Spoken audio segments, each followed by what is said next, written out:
There was a meeting yesterday between Mr. Foster, Ms. Brace, and Ms. Luna. And at that meeting, the suspect, Mark Foster, was informed that his contract would not be renewed for next year with the Knox County Schools. That meeting adjourned, and Mr. Foster left the office at that point in time, and it was shortly thereafter that he returned to the office and when shots were heard fired at that point in time. The contract non-renewal is obviously a challenging conversation, a challenging point in time for any of our teachers who reach that point in their career.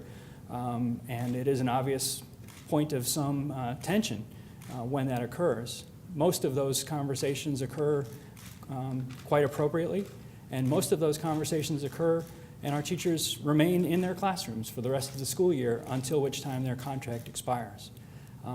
When there is an indication for us, when we have any indication that that conversation will present any type of potential danger for our staff or our leaders, we have some strategies that we put in place to deal with that. There had been actually some preliminary conversations about having a school security officer at the meeting that occurred yesterday.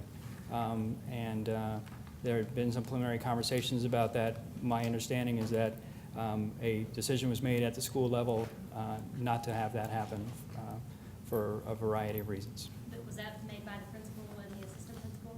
Yes. And do you know why? I'm not going to speculate as to why. As part of the hiring process, our teachers go through a thorough criminal background check, and that has three main components to it.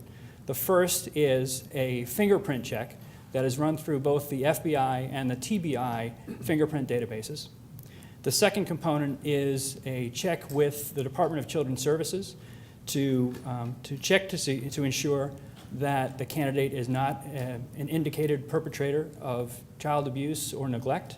And the third is a drug screening that our teachers go through. Mark Foster came back clear when we ran that thorough criminal background check at the time of his hire as a substitute teacher in 2007.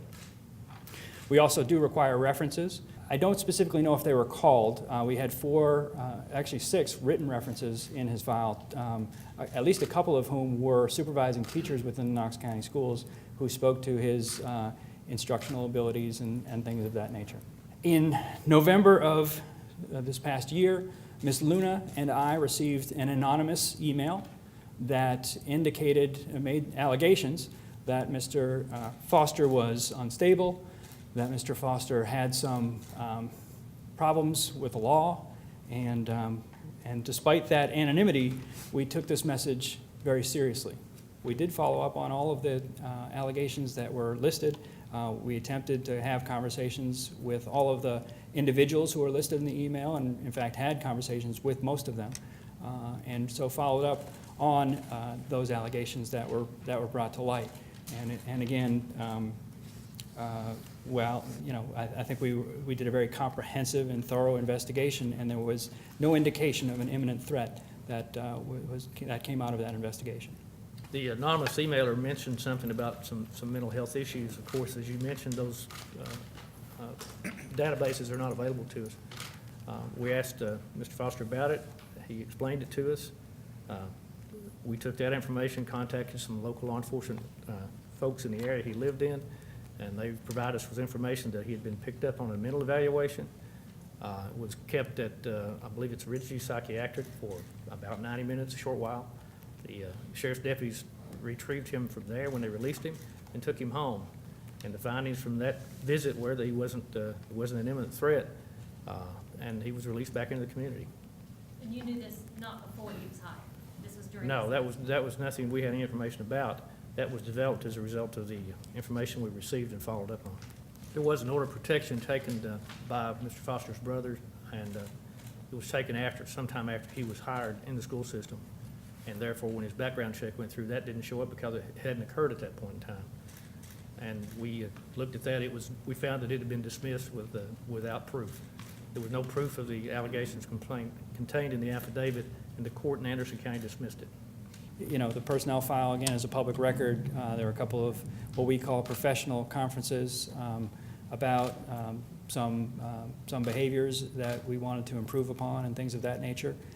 I would not identify any of them as major issues. A few of them were somewhat routine, but they were significant enough to write down in a conference of, what we call a conference of concern. What went into the decision not to keep Mr. Foster next year?